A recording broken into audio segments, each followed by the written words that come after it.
Hi there YouTube friends, Carlos Orisate, and welcome back to Mom's Greek Kitchen, the channel where I teach you my mom's Greek recipes in her memory. Today we have a bit of a special day. Today is the anniversary of Mom's passing. 2 years ago today, Mom took her last breath and the world got a little darker.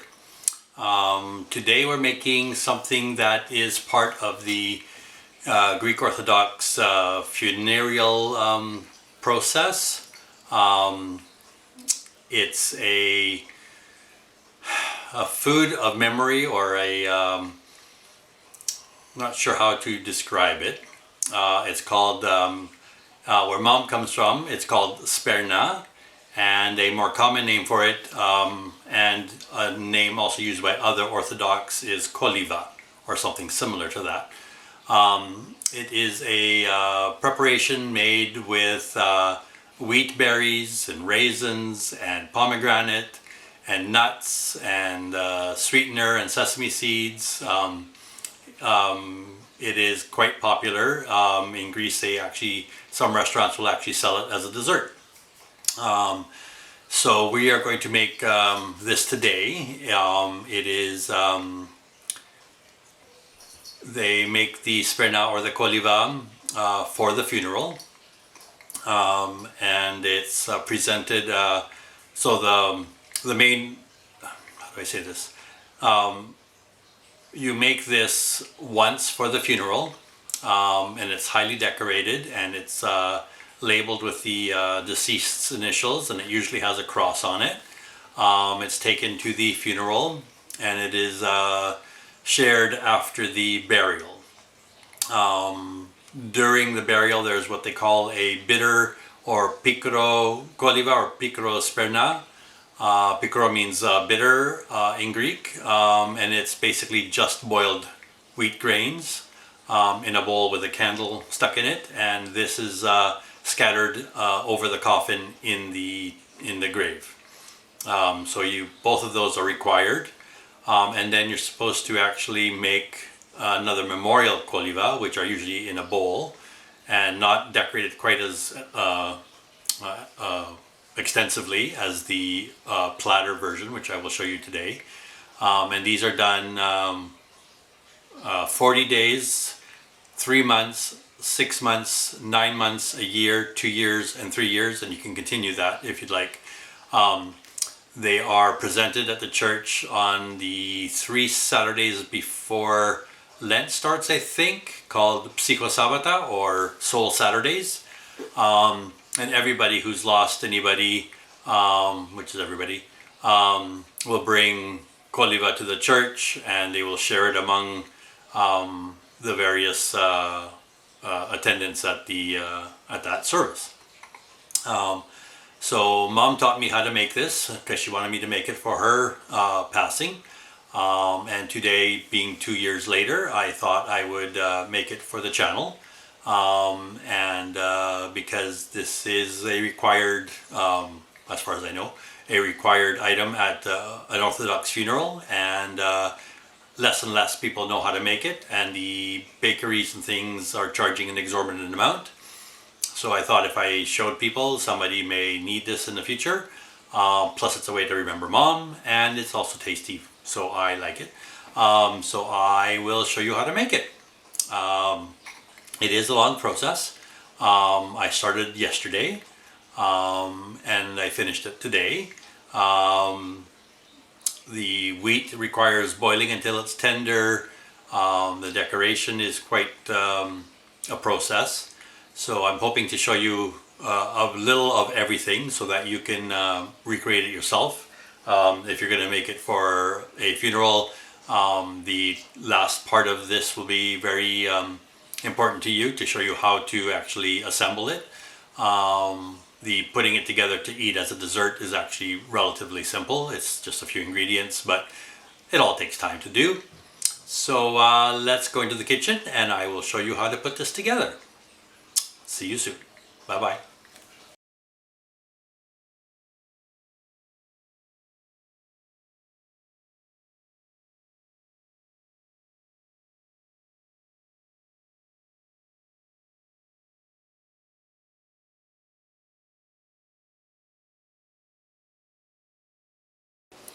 All right, we are ready to start our koliva or sperna. So I have a sheet pan here, a quarter sheet pan I think this one is, and I've got my wheat berries on it. So our first step is to pick through our wheat berries. Now these ones are the, I guess they're called the soft wheat or a summer wheat, I think. This is the winter wheat, is it? It's a darker berry. Mom preferred the lighter colored one, which is the hard wheat, but it's only for looks really, so it doesn't really matter. You may have to boil the other one a little longer than you do this one, but the process is all pretty much the same. So I've got about half of my wheat in the pan here. I've already picked through this portion. And so you get a nice big pan, or you do it in smaller batches. And basically what you're going to do is you're going to bring some forward. And here you can sort of see the individual kernels. And you're going to pick out anything that doesn't look right. So you're looking at for little stones, something that's not wheat, wheat berries that are that look like they're really dry, that may not soften when you boil them. Now, in the mythology or the teachings from the religion, you would be picking through it 3 times. I'm not going to do that. I'm only going to do it once because I take care of what I'm doing. You're also supposed to be in a contemplative or respectful or meditative sort of state of mind, concentrating on the person who you're doing this for. You can say some prayers, you can have chant music or something else calm in the background. You're supposed to be in a particular mindset. Now, do remember that you can also make this for a dessert. You wouldn't make quite this much, and of course then you don't need all the trappings that go along with the religious thinking.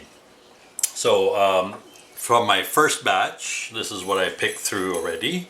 There's a lentil in here. There's some black things that I'm not sure what they are. There's some hard bits and pieces. I don't know if the camera will pick this up. But there's a lentil. There's something black. A lot of broken kernels, but I don't worry too much about broken kernels unless they're like little shreds like this. So not a lot, but you don't really want to be eating this stuff either. You don't know if any of these are little stones or things that will be hard when you boil the rest. So, take your time, pick through them. Again, I'm going to, you just pick through that little batch and then bring some more forward. And you look through it again, looking for anything. Put your glasses on if you need them. Anything that doesn't look like it's a wheat berry, pull it out. Anything suspicious, basically. Or anything like this, which is broken, but I don't want like little things, because it might not be a wheat berry. It might be something else. So I just pick through it. And then once you're sure that part is okay, then you move it to the picked side. And you bring out some more. And that's how you do it. I don't know of any other way to do it.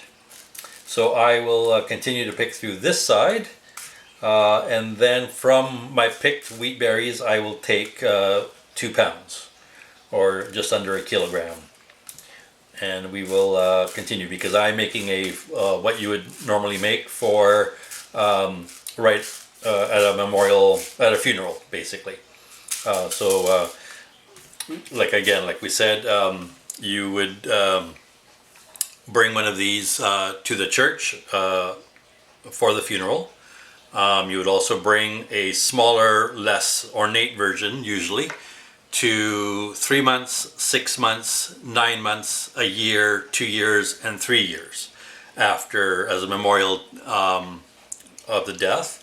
There are what they call psychosabata, or soul Saturdays, in the Greek liturgical calendar, and those are when you would, the closest one to fall to the date of memorial for your particular dearly departed deceased person. So anyway, I'll give you more of that later, and I will continue to pick through this, and I will be back when it's all done. All right, see you in a little bit. Alright, we are back. So I've gone ahead and done a few things here, and let me tell you what I did. So I picked through all my wheat berries. Then I measured out 2 pounds. I've probably had about 3 pounds altogether that I picked through, and this is what I removed. I found another, like a bean or something, and a few other things that I know I didn't want in my finished product. So just pick through it, and that stuff you can discard. Then I put my wheat berries in a colander and ran lots of cold water through it. You can also put it in a pot, stir it around with some water, dump the water, and repeat that a couple times.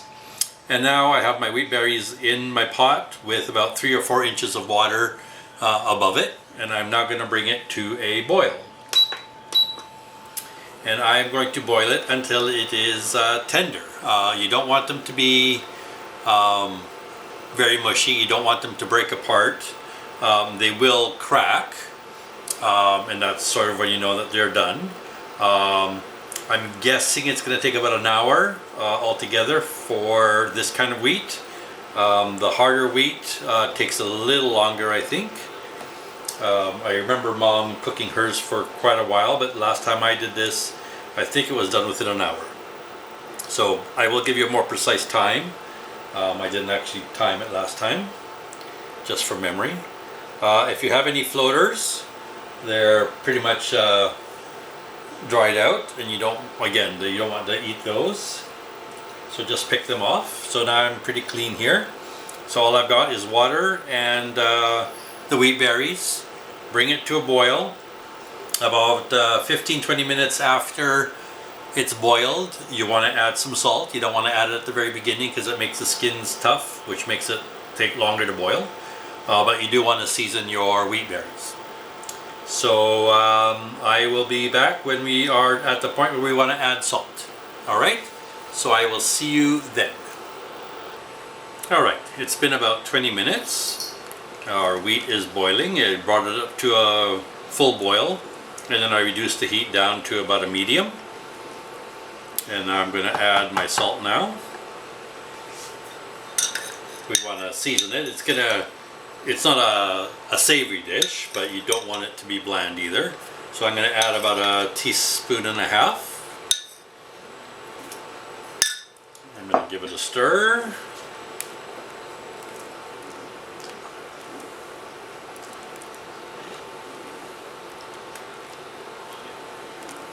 And I'm going to let it boil until it starts to crack and get tender, and I'll be back to show you where that point is. Alright, we'll be back soon. Alright, it's been 1 hour since our wheat's been boiling, and as you can see, my water has evaporated, so I'm going to add a little bit more boiling water.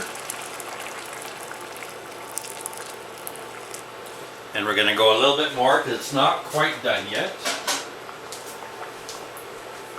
Give that a stir in. Don't be afraid to add water if you need to.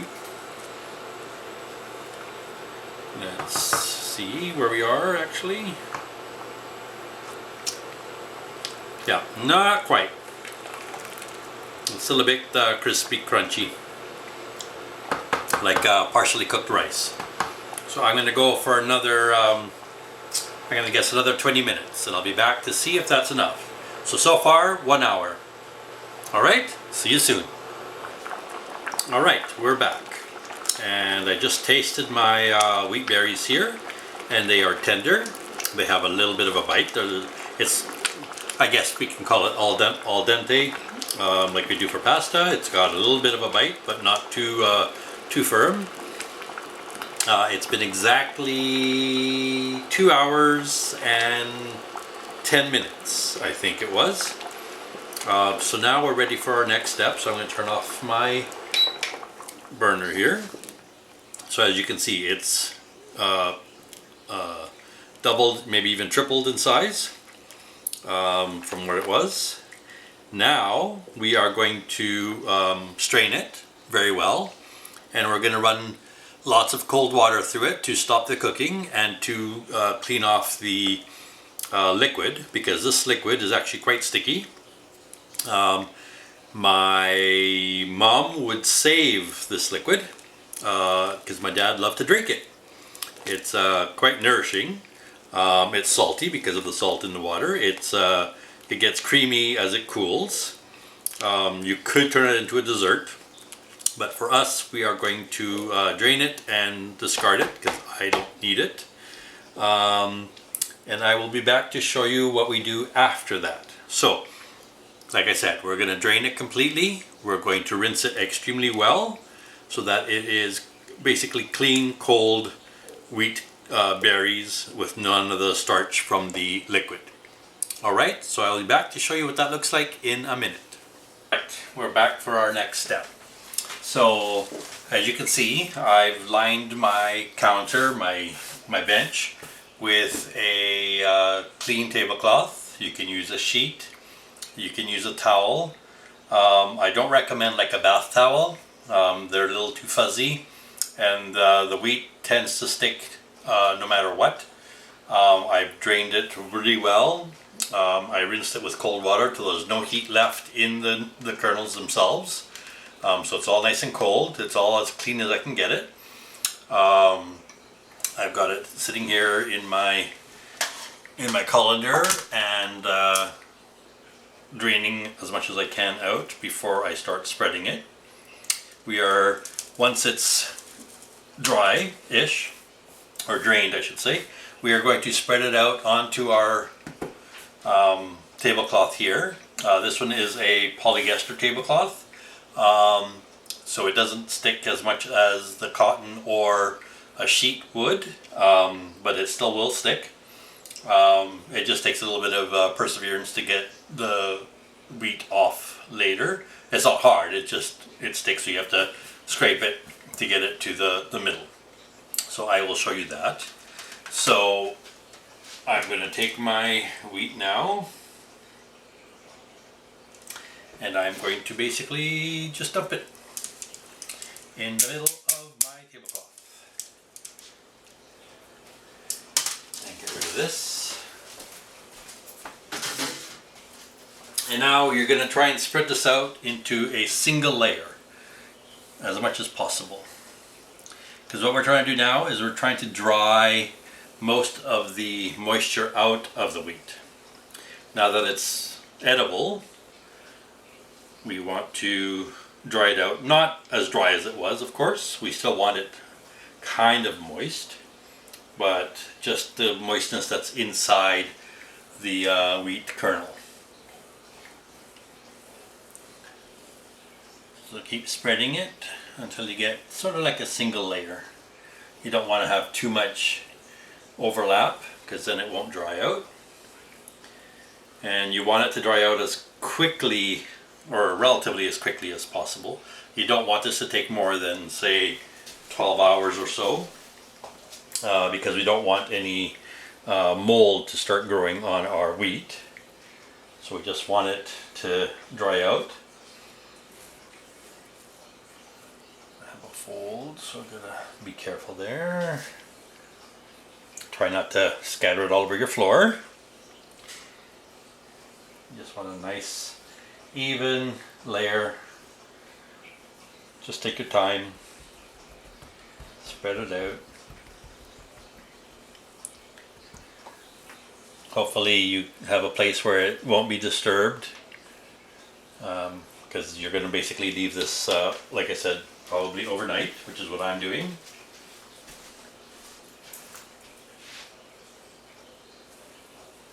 So just spread it out nice and even. Any thick spots, just run your hand over it to even it out again. Get that single layer going. There you go.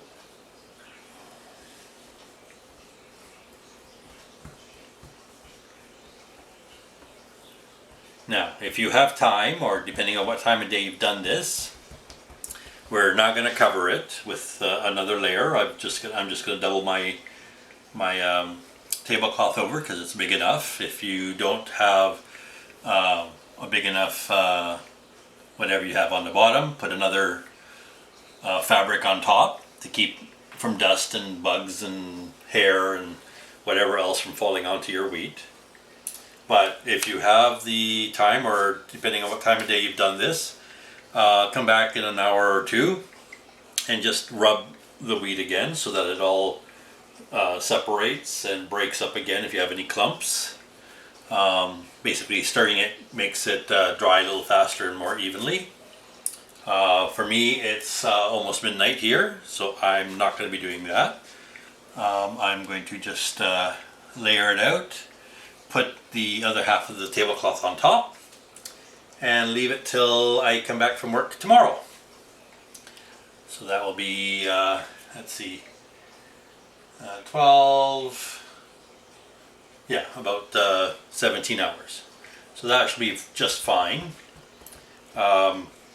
If it was, if you were doing this sort of like in the winter time, if you can have a fan blowing on it, it will help it dry a little faster, being that it's colder and more humid usually, depending on where you live. But for us here, it's end of May almost, or it is the end of May, so it's fine. It'll dry overnight in the 17 hours I've got. I may give it a quick rub tomorrow morning before I go to work, depending on how much time I have. Alright, so let's let me rinse my hands first.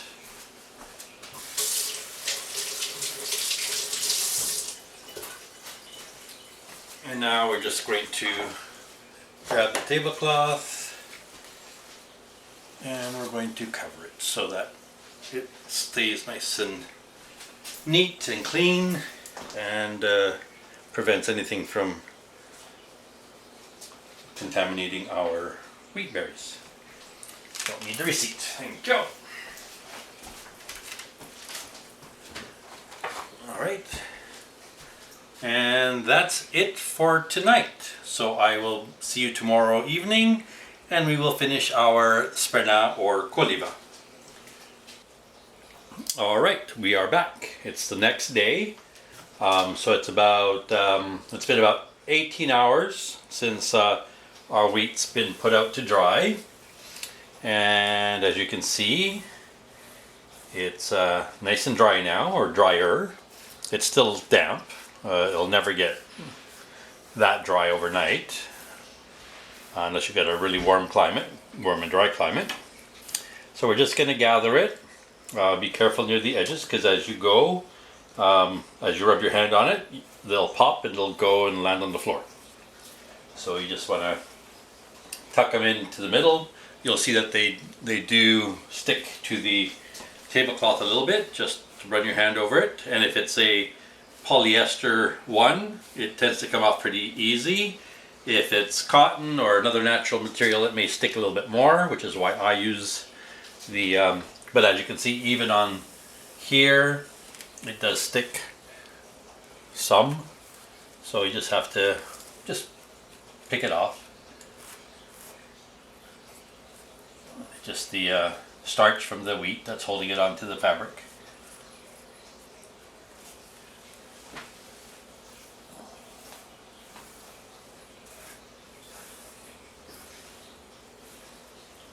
So I will continue to do this and I'll be back when I am done. Alright, we're back. So I have taken all my wheat berries and taken them off the tablecloth, and I put them in a large bowl. The next step is to rub it between your hands lightly to break up any kernels that have stuck together, just so they're all nice and separate. If you did a good job of rinsing, you shouldn't have too much of a sticking problem. But Mom always did this just to ensure the fact that they were all loose kernels and we didn't have lumps of wheat stuck together. Looks nice and loose to me. It's slightly damp. You want to have some because you'll need it for the last step, basically. But for now, this is good. If it's too dry, you could add a little bit of water, but we'll test that later and I'll go through that. So our other ingredients, I have a cup of golden raisins here. And I have about a cup of dark raisins, or Thompson raisins, or sultanas. Actually, sultanas are a little more golden. This is sort of the darkest and the lightest. If your wheat berries are quite damp, you can use the raisins just as they are. I've dried mine quite well, so I'm going to actually plump these up a little bit. I'm going to pour in some boiling water and let them sit for about 5-10 minutes just so they plump up a little bit. I don't like dry raisins in my Sperna or Kolyva. I've got about a cup of slivered almonds, which I will toast, and they will go into the koliva whole. I've got about a cup of walnut halves. You can get pieces if you can find them. I bought all my stuff at a bulk store and they didn't have any pieces this time, so I got whole. I will be toasting these ones as well and then giving them a rough chop. I've got about 2 cups of sesame seeds. These are pre-toasted already, just to save me a step. And these we will put through the food processor or a blender, or Mom used to use the old mortar and pestle to break it down, because you want this semi-ground. You don't want like a fine powder, but you don't want them whole either. We're going to use some spices. We're going to use some ground cloves. We're going to use some ground cinnamon, and we're going to use some ground anise seed, sweet anise. So there we go. It's not actually star anise, so don't get confused. I don't know why they have the image of a star anise when the anise seed is not from a star anise. So this is what you're looking for, anise seed. Now this is optional. Mom put it in hers and it does add a nice flavor. And I don't actually have it ground, so I'm going to grind some of this for our preparation here. And there's 3 other ingredients that we will be using. Flat leaf parsley. Yes, you heard me, parsley. Which we will finally chop, but I won't do that until we're ready to put this all together. I don't want it to get dark and wilt. So right now it's in the refrigerator. We're going to use all the seeds from a pomegranate. And the only other thing I don't have here is icing sugar. And we'll need about a pound of icing sugar for the amount that we're making. Do remember that this is usually served in about a tablespoon or 2 amounts when you go to a memorial or something of that sort. So you're not getting that much sugar, but it's enough to make the dish sweet.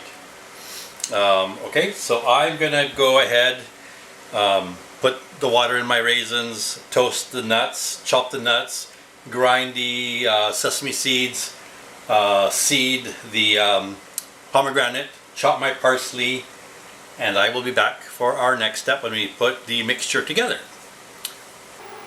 Alright, I've got my almonds in my frying pan, my skillet, and I'm just going to, it's dry, I didn't add anything to it except for the almonds. So I'm just going to stir it until they get a nice golden color, or they become fragrant. You don't want to burn them, obviously. And then we're going to take them out, put them in a plate to stop the cooking, and I'll add my walnuts and we'll do the exact same thing. Walnuts burn a little faster because they have a lot more oil than the almonds, so be careful with them, and they are dark to start with, so it's a little hard to tell sometimes when they're getting close, but keep your attention on them. Your nose will probably be your first indicator that they're getting done. I've got my raisins covered, just barely covered with boiling water, and I've measured out my spices, so it's a tablespoon of ground cinnamon. I like a little bit extra, so I added maybe a tablespoon and maybe a teaspoon. Got about a 1/4 teaspoon or maybe just slightly more of ground cloves because they're very strong. And I've got about a 1/2 teaspoon of the ground anise seed.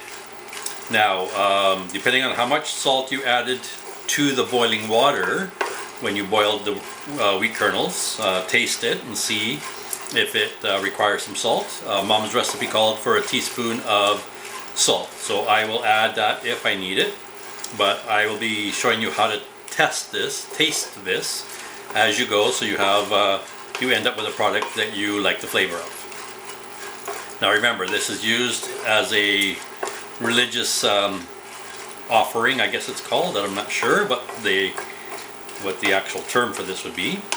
But it's also a great dessert. It's very healthy. It's quite nutritious. The only bad thing in it is the icing sugar, but again, it's not that much in relation to everything else. You've got almonds, you've got walnuts, you've got raisins, you've got sesame seeds, you've got the wheat, of course, you've got some spices, you've got the parsley and the pomegranate, so you have some fruit in there too.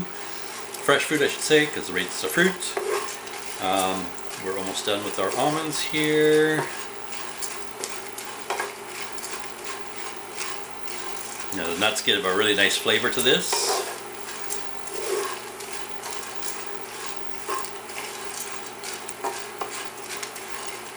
So each item in the koliva or sperna has a symbolic meaning. The wheat berries represent, I guess they represent the soul.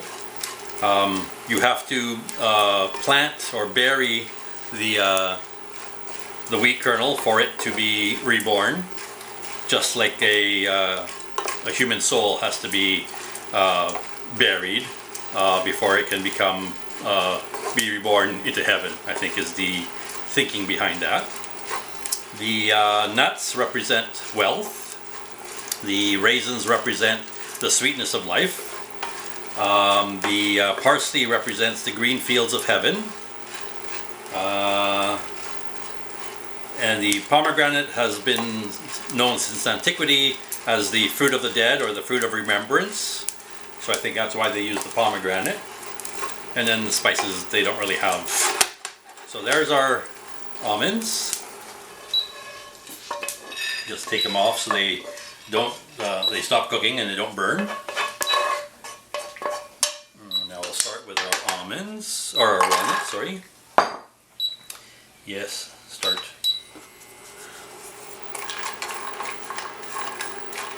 I should have dusted my walnuts first because they have a powder and the powder will burn. So let me do that and I'll be back in a minute.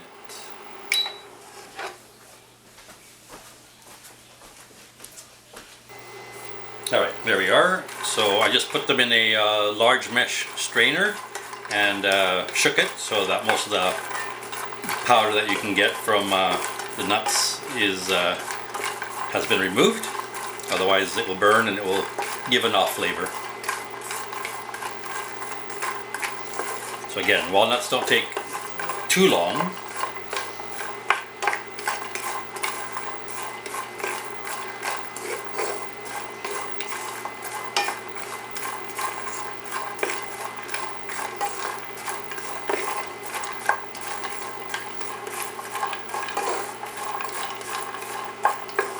When you think you're getting close, just find a little piece and taste it. Oops, helps if I don't drop it.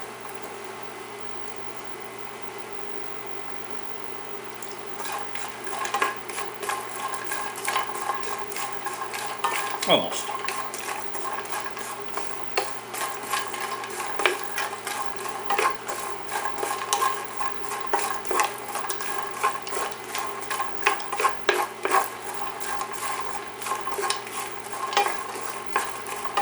So I can see a little bit of darkening on my almond or my walnuts, so I'm going to call that done.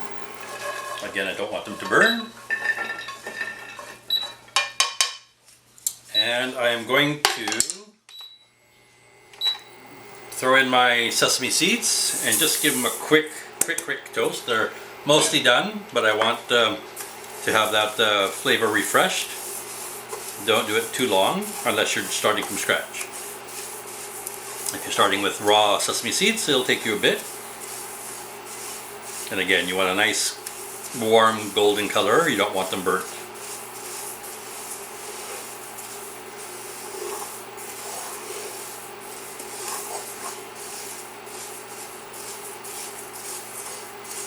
So the idea of this preparation dates back to the Ottoman occupation of Constantinople, or so we are told. I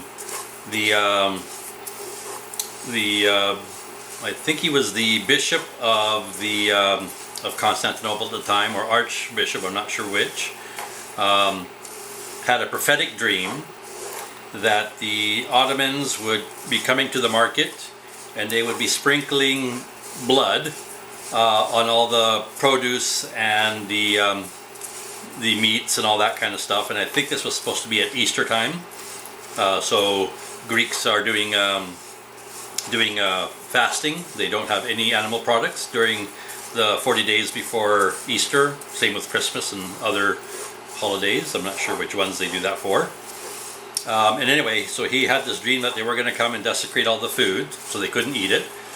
So he told all the Orthodox to keep some wheat berries, boil them, and flavor them with, mix them with a little bit of honey. And that's supposed to get them through for 3 days worth, I think it was. And that would get them to the point where they could provide fresh food that hadn't been desecrated or whatever. And I think that's the story I've read anyway, that something along those lines. You can probably look it up for a more precise answer, but that's where this idea comes from. And then over the centuries, they've added more to the recipe, if you want to call it that,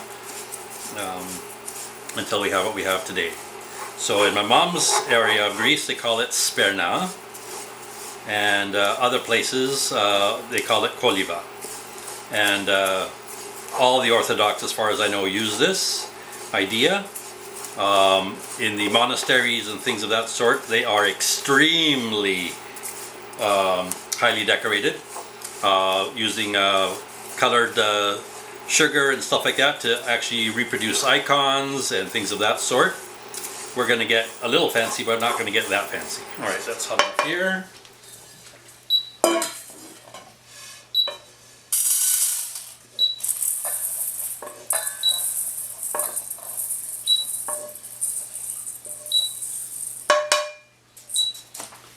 Alright, and we'll clear you.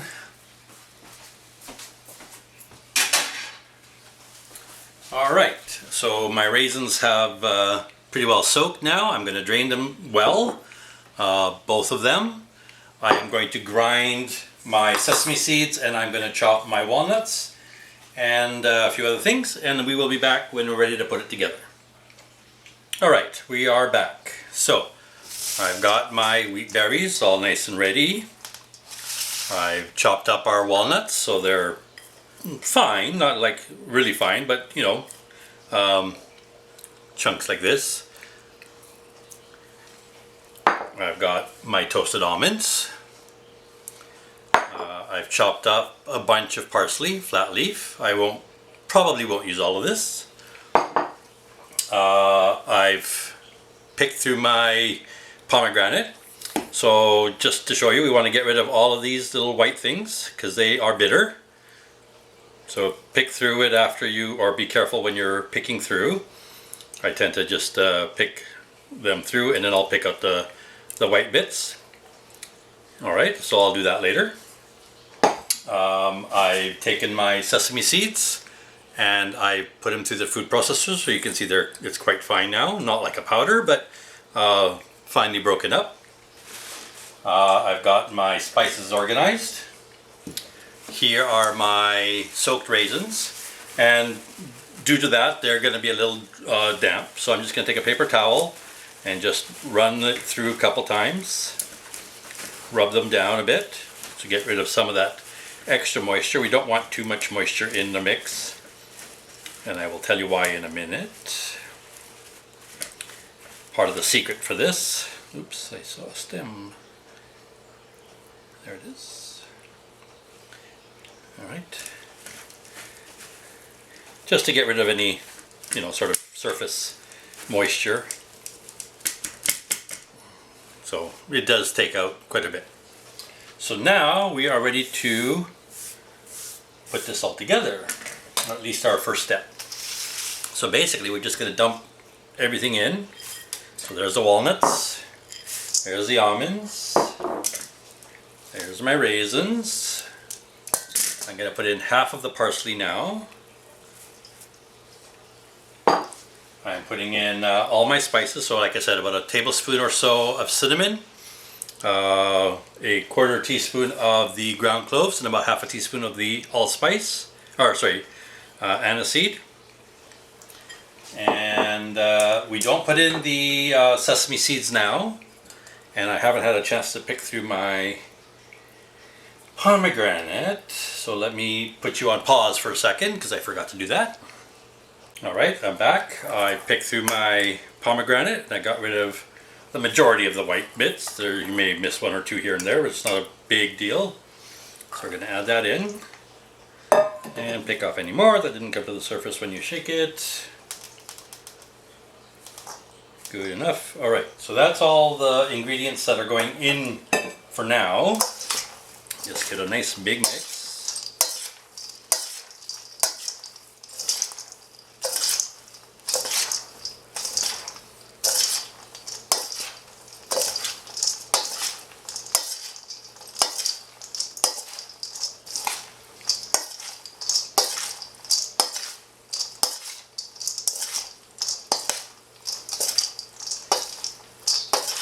Now, the moisture from the raisins, the moisture from the wheat berries, the moisture from the pomegranate are all going to mix together and sort of share that moisture. You want this mixture to slightly hold together before you add any of the other ingredients, because you're going to be packing this into a mound on a, if you're doing this for the funeral, it's traditional to go on a silver platter. So you want it to mound and sort of hold itself together enough that you can decorate it. And the whole process is, so our icing sugar is our sweetener.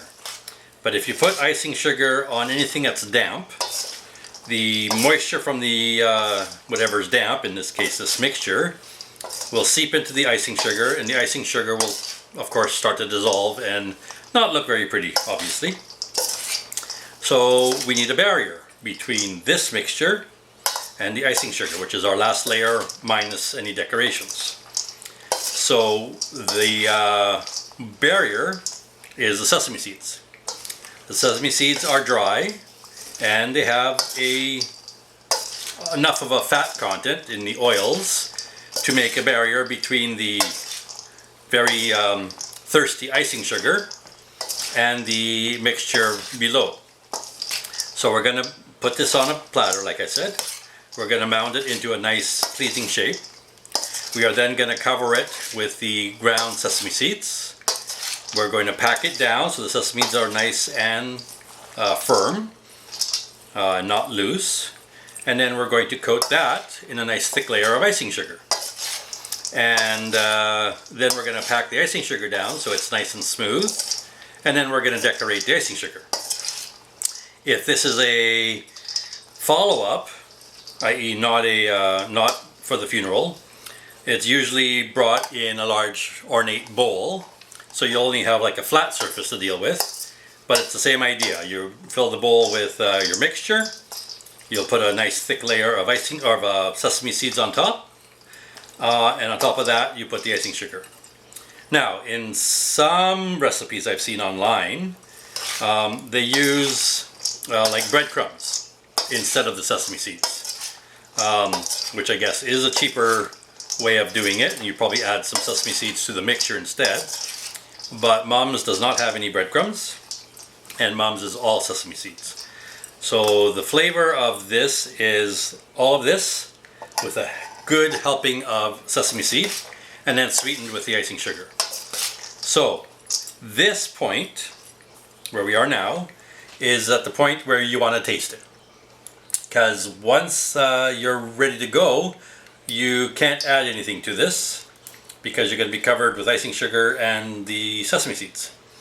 So this by itself doesn't taste very good, or it tastes okay, but it doesn't have the sweetness that you want, or won't tell you what it'll taste like as a finished product. So I'm going to get myself organized, and I will be back to show you how to taste it, to figure out what you like and what you need to adjust and all that kind of stuff. Alright, so give me a minute and I'll be right back. Alright, we're back to show you how to taste your Kolyva. Make sure it's the way you want it before you start to coat it with the icing sugar and the sesame seeds. So take a little bit, try and get a little bit of everything in your mixture, like maybe a teaspoon or two. And then you're going to take some icing sugar and you're going to add about half a teaspoon of icing sugar. And you're going to add about the same of the sesame seeds. And then you're going to add a tiny drizzle of water just to speed up the process. Mix that all together.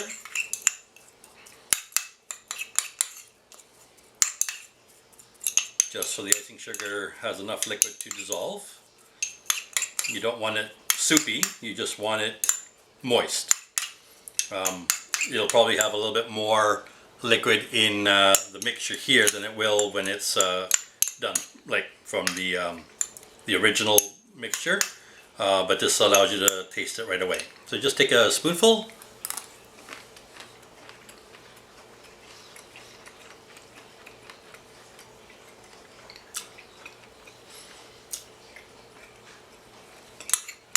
I think it needs a touch more clove.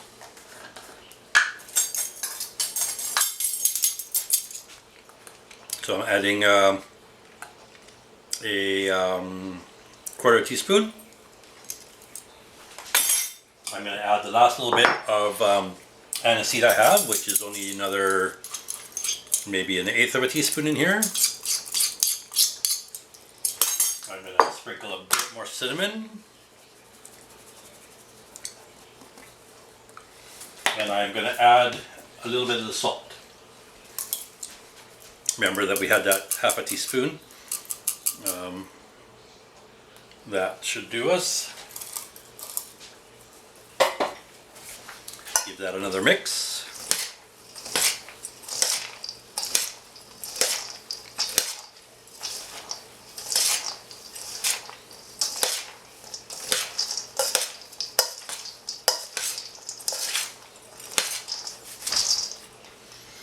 And I'm going to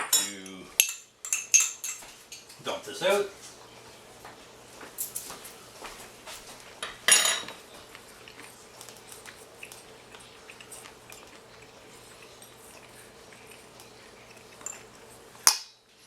An exact same process. A little bit of icing sugar, a little bit of sesame seeds, a drop or two of water. Mix it up.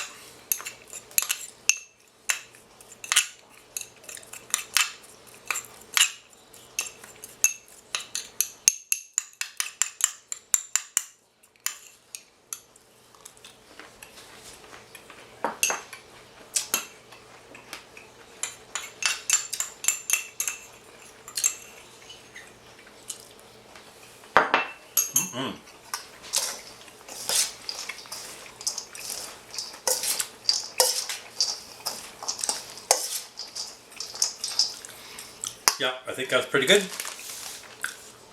I'm going to add the rest of the parsley.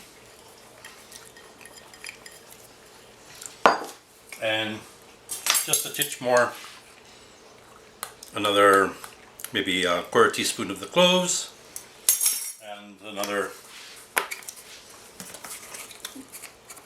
bunch of cinnamon, maybe another teaspoon. And I'm going to call that done.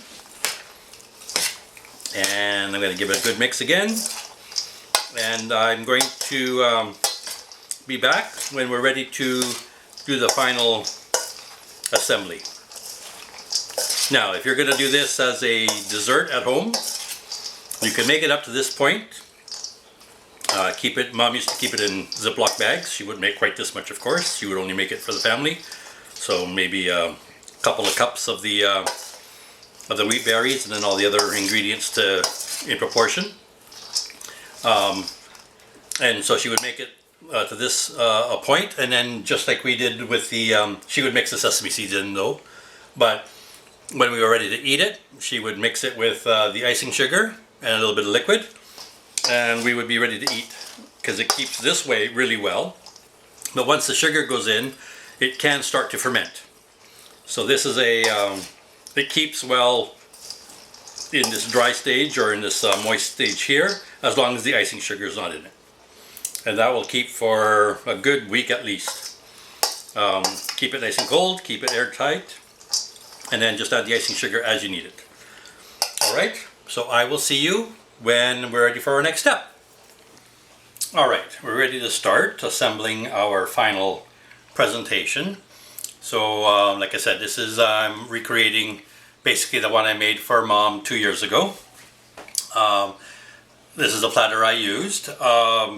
A note that I did not understand or didn't know at the time, but pomegranate reacts with silver and will damage your platter.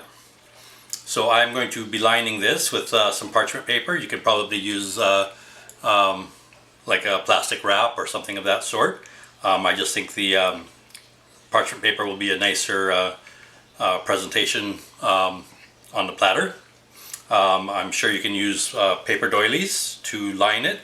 I've seen that done before, and now I know why. I just thought they were trying to be fancy, but it prevents your platters from getting damaged.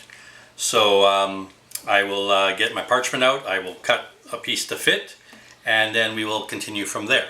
So this is I'm going to guess it's about 1.5 feet, 18 inches or so. I have other platters, but I'm using the same one I used for Mom. So we'll be back when I am ready for the next step. Alright, we're back. I've cut a piece of parchment to fit my platter, and I'm going to start adding my Kolyva mixture to my platter.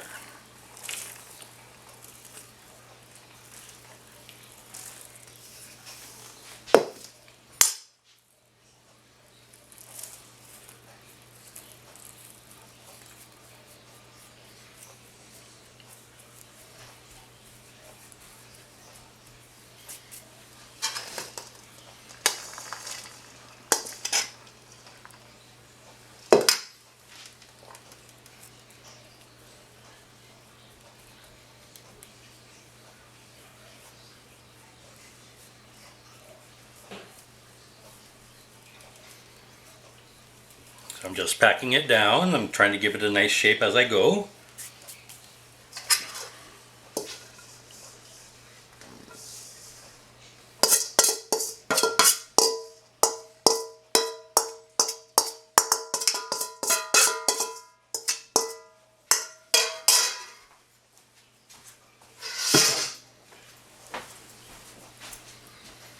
Alright, you want a nice smooth dome. And you do want some space between the lip of the platter and the mixture.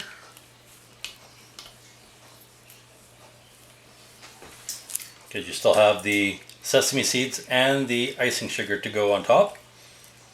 So try and compress it a little bit.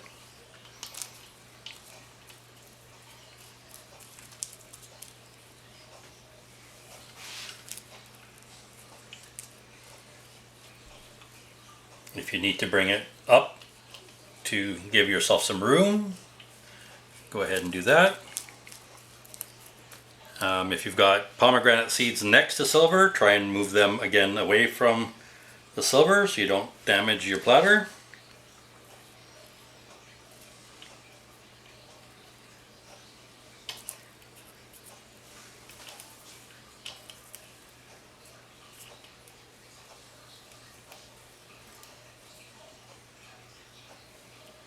So it is a bit of a labor of love. It's supposed to be done for your deceased, dearly departed. You're supposed to be keeping them in your thoughts. Like I said, there are certain prayers that, or you should be in a prayerful mindset. But there are specific prayers as far as I am led to understand. But as a non-believer, I didn't do any of those.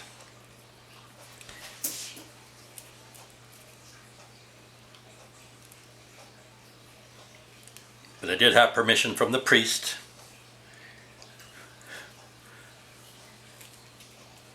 Not the same answers I got when I asked online. I was told that I wasn't worthy enough to do this for my mom.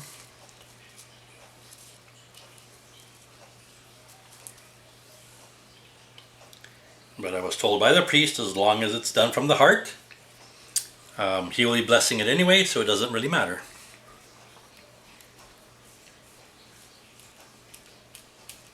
Alright, I think we are good to go for our next step. So the next step is to coat this with the sesame seeds. And again, we're just going to basically put a nice thick coat of sesame seeds on top, trying to get the entire thing covered so that no mixture can contact the icing sugar. Take your time.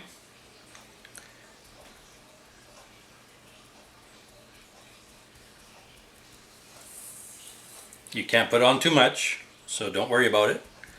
That's where a lot of the flavor comes from.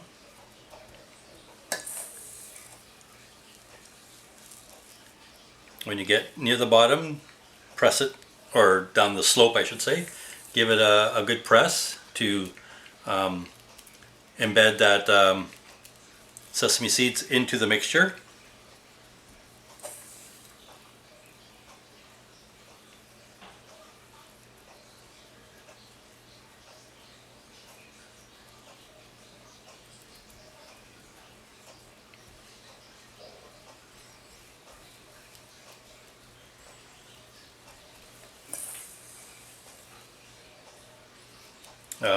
It's better to have more sesame seeds than too little.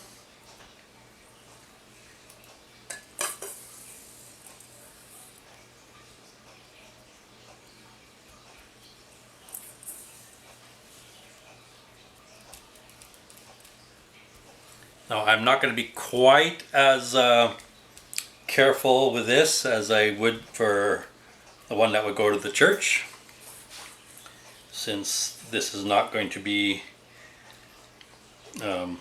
presented to anybody. I'm going to, as soon as this is done and the video is done, I'm going to mix the whole thing up again, and I will deliver some to my brother, my cousins, my aunts, the people who are local to me and who also love this stuff, and as a reminder about, you know, mom and stuff like that. So it doesn't have to, I don't have to worry about it staying presentable for any length of time. This is all for you guys, so that you guys know how to make this, because if you are Orthodox, you may end up having to do this for your loved ones. Now, Mom taught me how to do this because she wanted somebody to make the one that she makes. She wanted me to do it for her as a tribute. And but when I took it to the church and I got a lot of compliments, I found out that if you don't know how to do this, you have to order it from somebody who does. The Greek bakeries tend to do it, and they charge $450 for a platter like this. So where they see an advantage or a place to take advantage or make money, they do. I mean, it is time consuming, but $450 worth, I do not think so. So I'm hoping that this will save somebody in the future. And as well, like I said, it makes a great dessert. So that is as far as I'm going to go with the sesame seeds. Now we're going to put on the icing sugar.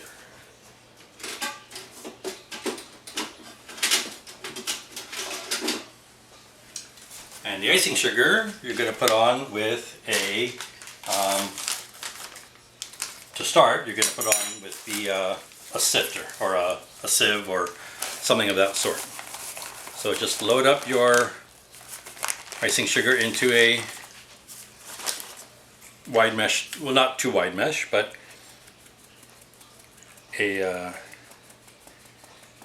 sieve, and just dust it.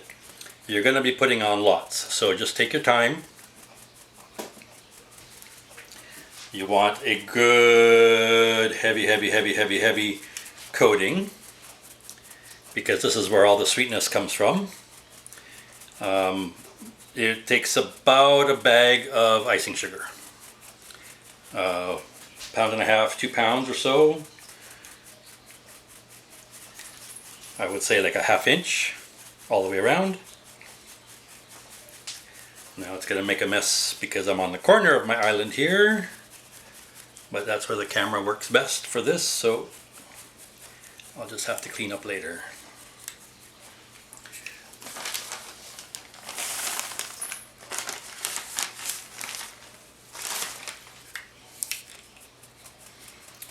Now, let's see, what else can I tell you? So, the decorations can be pretty much anything. Artistic license is okay. Traditionally there is a cross somewhere, or more than one, and the deceased's first and last name initials, or all three I guess if they have a middle name.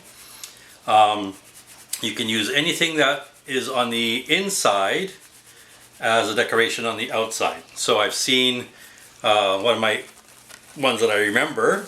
This was one of the bowl type, not the platter type. The platter types tend to be less colorful. They tend to be basically the white and silver scheme, and sometimes the browns from the spices or the nuts.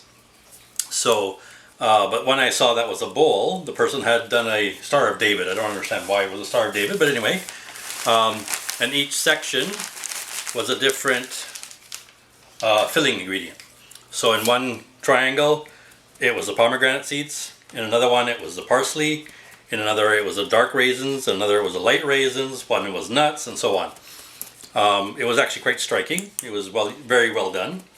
Sometimes it's just a cross made with Jordan almonds. Those are the candy coated almonds, or even just blanched almonds, just to get a design. So mom tended to do pretty simple. So she would do the for the bowl type, she would do just the icing sugar, and then she would make a cross with almonds, and she may do a few little silver draggies just for color, little maybe starburst or something like that. Okay, I'm going to stop there for the moment. I haven't got all my sugar on. I'm going to clear the rim, and I'm going to push it up into the mass.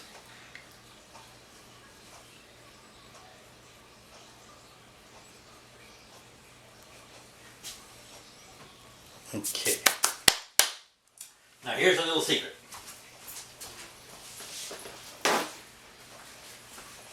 Grab yourself a piece of paper towel, preferably one that doesn't have a pattern in it. Mine does have a pattern in it, but for demonstration purposes, it's good enough. And then just push down using the paper towel. Try and not leave too many fingerprint or handprint marks. Do it lightly. Pick it up, move your paper towel, and continue. Make sure that down at the bottom you make a nice tight compression. Pick it up gently, because until it's all compressed, this is very, of course it's icing sugar, it's very messy.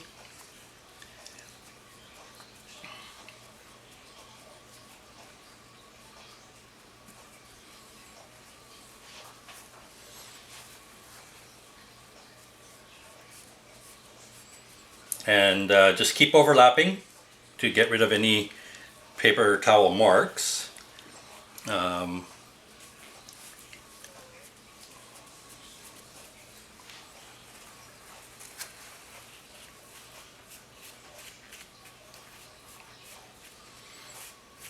Be careful when you're pressing that you don't press too much on this side that it cracks over here. You just want to compress but not distort the shape too much.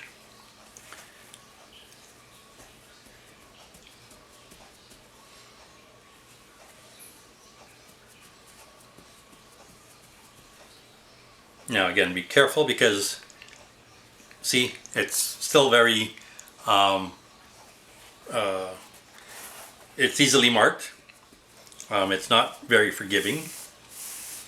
So give it a nice, you can also use plastic wrap. Plastic wrap will give you wrinkles, I find. So paper towel is my favorite, but again, try to get one that doesn't have any real pattern to it. This one actually has a floral sort of pattern. I'm using the back side of it, but I still see some pattern. Let's clear this off a little bit.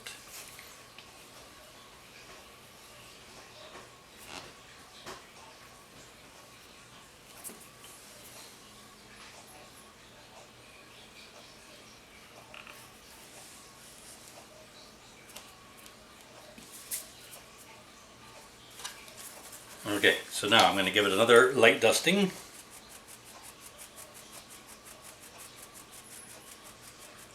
If I see that I've marked somewhere that it's down to the showing the underneath, I'll give it more icing sugar there.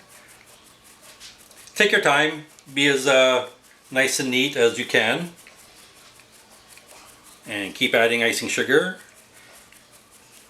This was 3/4 of a full bag of icing sugar.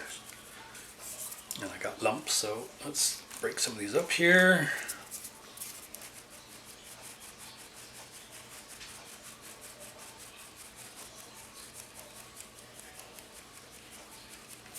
Save a little bit in case I need it.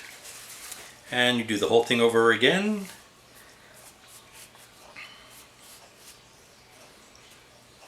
Remember, you have to transport this to the church. So if you leave it uncompressed, everywhere there's a wind, you'll have icing sugar. Your car will be covered, your clothes will be covered, etc. And likelihood you're going to be wearing black. So again, be careful with the compressions here.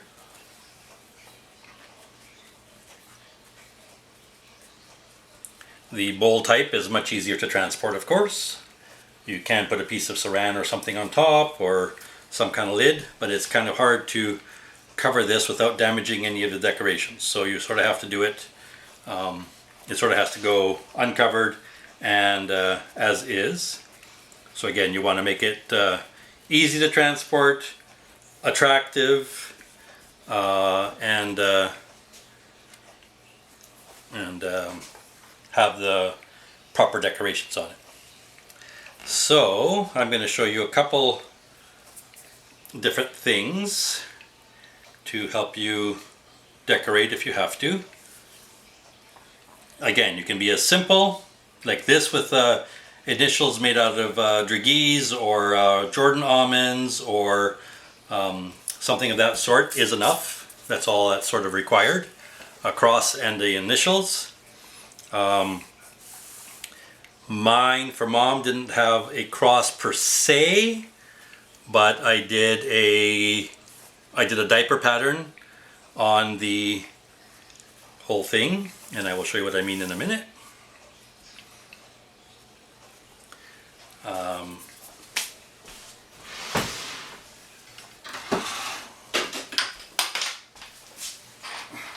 At this point I would take out a pastry brush and clean up my edges and my platter.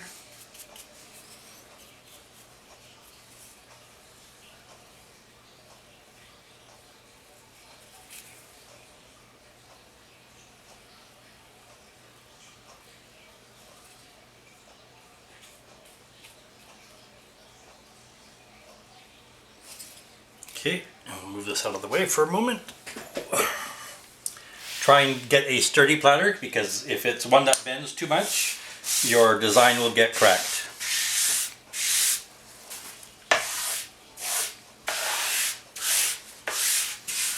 Your icing sugar can go back into your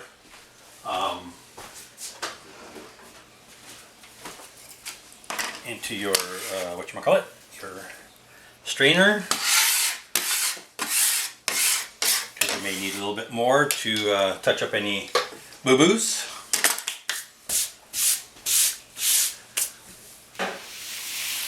Alright, so there is our Kolyva sort of pretty much done, except for decorations. Now decorations can be as elaborate or as simple as you want, like I said. So what I did for Mom is I took a piece of paper and I drew a diamond pattern on it, and I laid the diamond pattern piece of paper on top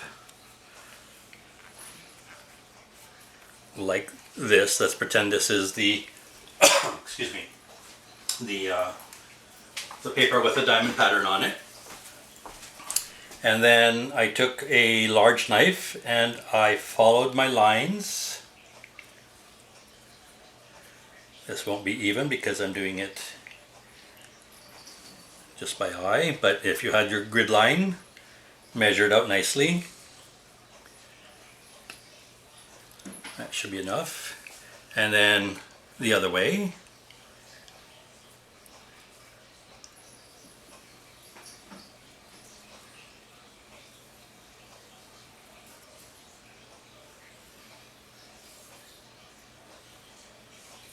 Let's see what I did here, and I hope the camera will pick it up. Yeah.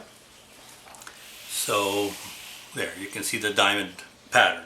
So then I took little seed draggies and put them in the middle of each diamond, and then little teardrop, not teardrop, they were, I guess they're called a marquee. They're pointy at both ends, and did a star or a cross with a dot in the middle. Actually, I will show you guys. Hang on a sec, I'll go get some draggies and stuff, and we'll play. Alright, we're back. So I went and got some supplies. So these are the kinds of things you'll be decorating with. They are called draggees, D-R-A-G-E-E-S. They are basically a hard candy with a coating. A lot of them are metallics, and for the Kolyva or Sperna you want to use either white or silver. So these are little ball bearings. The ones I used on Mom's original were smaller than this, but I don't seem to have them anymore. These are the little marquees that I used for the diapering pattern. You can get squares, you can get triangles, you can get flat circles. I don't have them. These little batons. This is an example of the white pearlized ones. They have also flat white if you like. You can use Jordan almonds. These are very traditional. They come in white, silver, and many other colors, but for this preparation, the white or the silver would be what we want. We are renovating, so I don't know where all my tools are, but I will do what I can. So I put one of the round ones in an intersection, and then I can't find my good tweezers. These will have to do.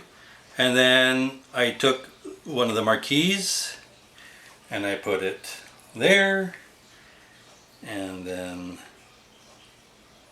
there, and you want to just touch them so they are buried in the icing sugar a bit so they don't move.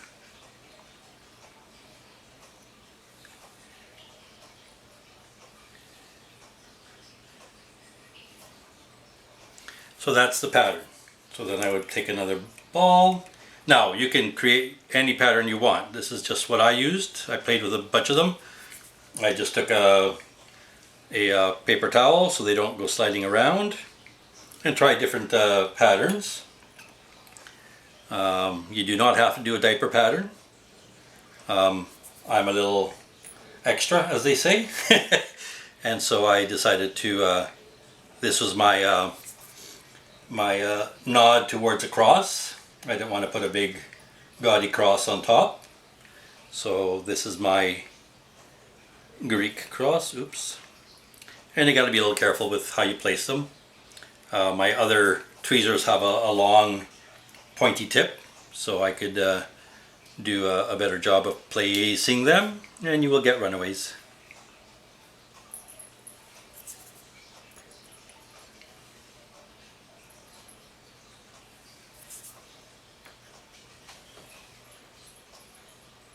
So you would mark your top if you're going to do something like this first. Run away, run away.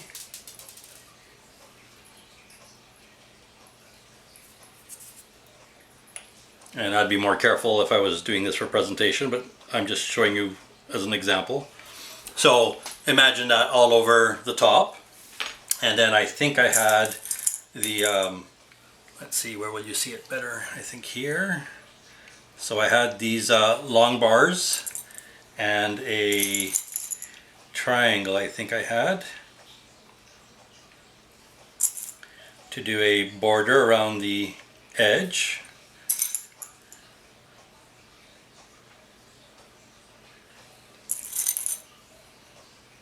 Now all of these are mixed in when, so what you do is you bring this to the church, it's placed on a table near the coffin with flowers and candles and things of that sort.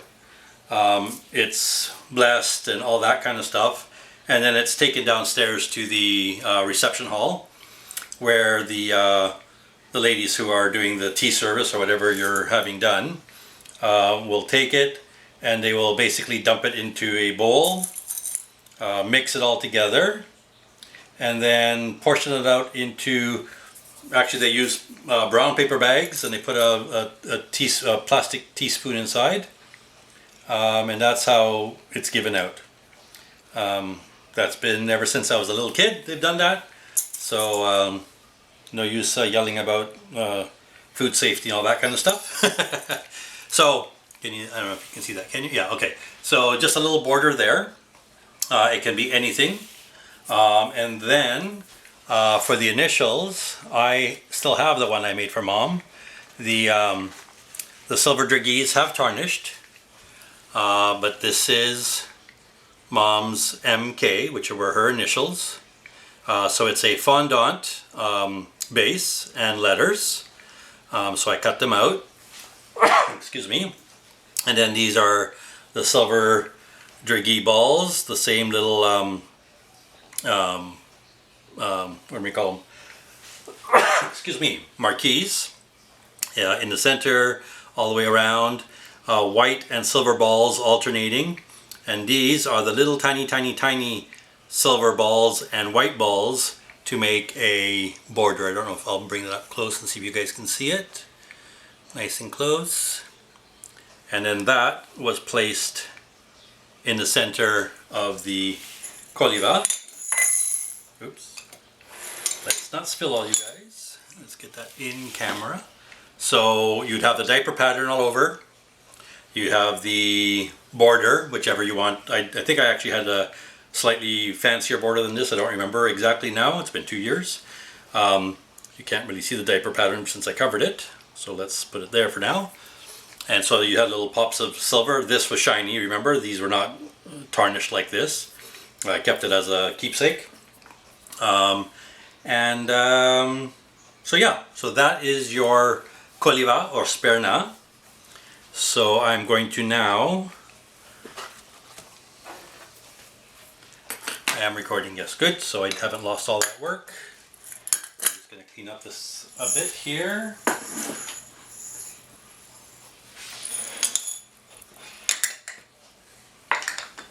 And I'm going to get my bowl back.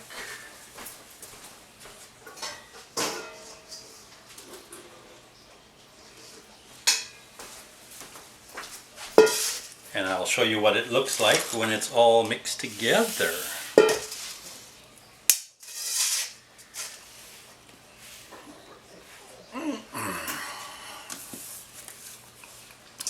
carefully spoon it into a bowl. Okay, a little more carefully than I just did it.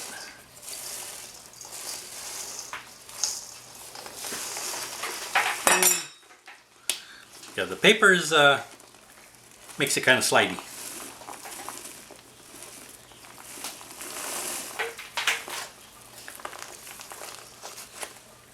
Okay, not my most winning moment. Well, that was perfect timing. My camera, my video card just filled up and it beeped at me and turned itself off just as I got this in here. So I've got another card in. So we're just going to take out the parchment paper and we're going to give this a good mix. And this is exactly what would happen at the church hall. They would mix this up, and this is about half an hour or so before the service is over.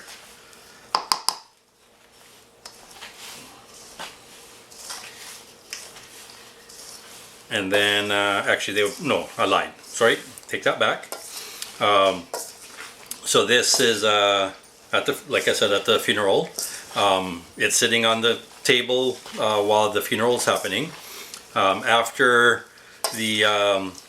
when we leave the church to go to the cemetery for the actual burial, then this is taken downstairs, and I'm sure there's a phone call along the way saying, you know, we're about halfway done, or I don't know what, and then they will mix this all up, and they will divvy it up into the paper bags, and they will be there waiting for the people who are attending the funeral, the mourners, to come and have the little bag. On the Soul Saturdays, the Psycho-Sabata, when it's a bowl. So the tradition is they'll be at the front of the church during the service while the priest is doing the liturgy, the service, and also when you bring your bowl of the decorated bowl, you also bring a piece of paper with the names of the dead in your family that you would like to be mentioned, and the priest will read all those out. If there's too many, he'll basically just say in memory of the dead. And then after the service, you go and collect your bowl, and then you walk into the where they have the tea or whatever, and when you come across somebody else with a bowl, you will give them a scoop of yours and they will give you a scoop of theirs, and you'll, you know, give condolences and all that kind of stuff, and you do that until basically all of these are mixed sort of partially together, and then they're all dumped into large bins, bowls, mixed up again, and again handed out to people in paper bags and a little spoon to take home. I remember that so many times as a kid. I would get, Dad liked it, Mom liked it, I liked it. I don't know, I can't remember now if my brother and sister did, because I used to get more than one. Because I've always liked it. So this is the mixture, and as you can see, it's starting to get stickier because the sugar is hitting the liquid from the everything else. What else can I tell you? Yeah, so this is Kolyva. There is more tradition and mythology behind this than I can remember right now. There's one point. What was it now? Let's see if I can remember.